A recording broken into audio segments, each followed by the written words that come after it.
It's here! The Rogal Dorn battle tank has been finally revealed today on the Warhammer community site, so let's get stuck in right away and we'll watch the reveal video, then have a close-up look at some of the images. This is so good. Wait until you see this tank. What a great job they've done. Now, I know we've seen lots of sneak peeks already and some images, but these proper photos don't do any of that any justice. This just looks incredible.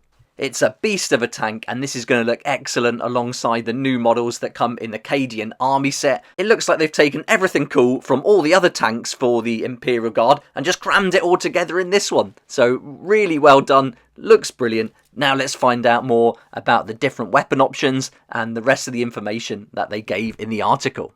I've purposefully not watched any leaks, so I don't know what any of the stat lines are going to be for the different weapons, because I really want to wait for the codex. So let's just go with the information in the article here. So here it is up close now. Great paint job on this, very similar to my own army, but I think if I'm getting this, I'm going to put it with the new army set, the Cadian army set, and go with a grey urban vibe with it. So something a little bit different to differentiate between this new sculpt and the old ones.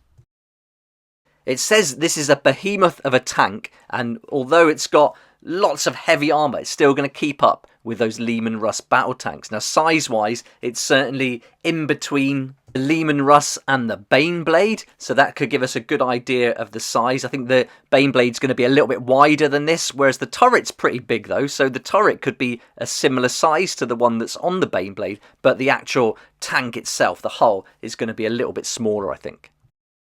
It's a close-up of the turret with two full-size battle cannons on there, which looks really impressive. That's going to be really fun to roll with, so that's brilliant. That's like two battle cannons. That's awesome. Also got the option of putting an enormous oppressor cannon on there instead. So two options, both look fantastic.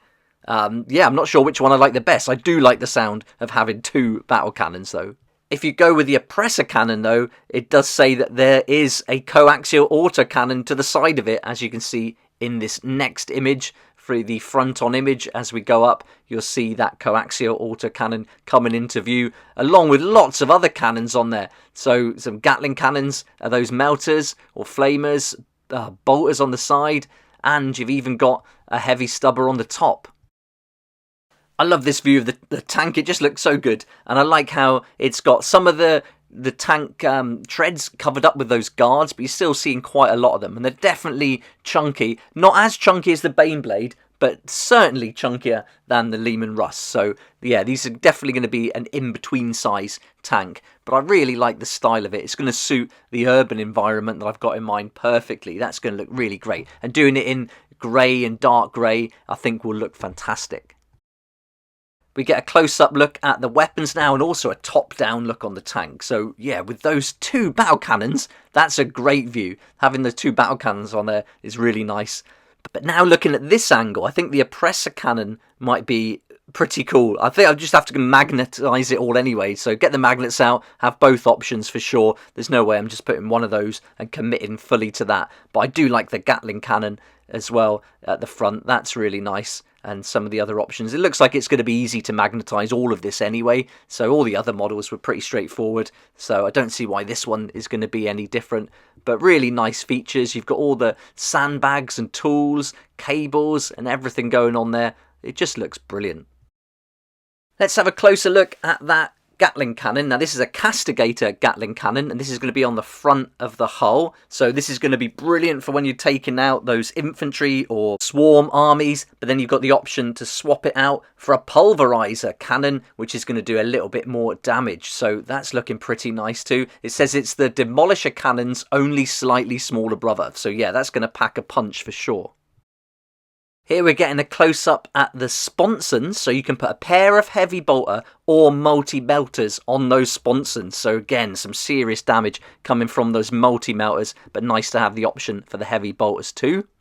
Then as you look down from this angle, you'll see that it's got two heavy stubbers right at the front, which you can change out for melter guns if you want to, and there's a heavy stubber on the top with one of the tank crew operating that.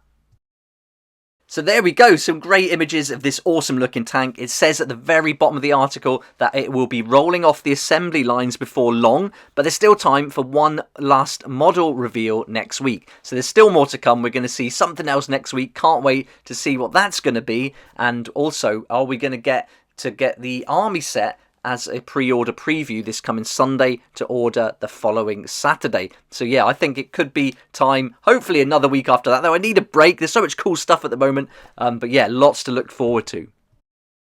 I'd love to know what you think about this tank, so let me know in the comments section down below. It's certainly better than I thought it was going to be. Really happy, can't wait to get hold of it and go for a different colour scheme to have this different regiment in the collection. I think it's just going to look awesome. But yeah, let me know what you think. Can't wait to read the comments. Thanks so much for watching the video. I hope you enjoyed this reveal as much as I did. If you did like it, please hit the like button, subscribe for more videos like this one, and don't forget to hit that notification bell too to join me here next time on Tabletop Skirmish Games. I'd like to say a huge thank you to my sponsors and supporters, especially Firestorm Games for sponsoring the channel. I'll put a link to their website in the description down below where you can save up to 20% on all your hobby products. Also hoping to get another code to share with you so you can save a little bit more money, and that should coincide with the release of this beast, so that would be awesome. Thank you also to my Patreon supporters for being there right from the beginning, helping me to keep going with these daily videos. I really appreciate that support, and it's really awesome to share this great hobby with you. So thank you so much for your support too.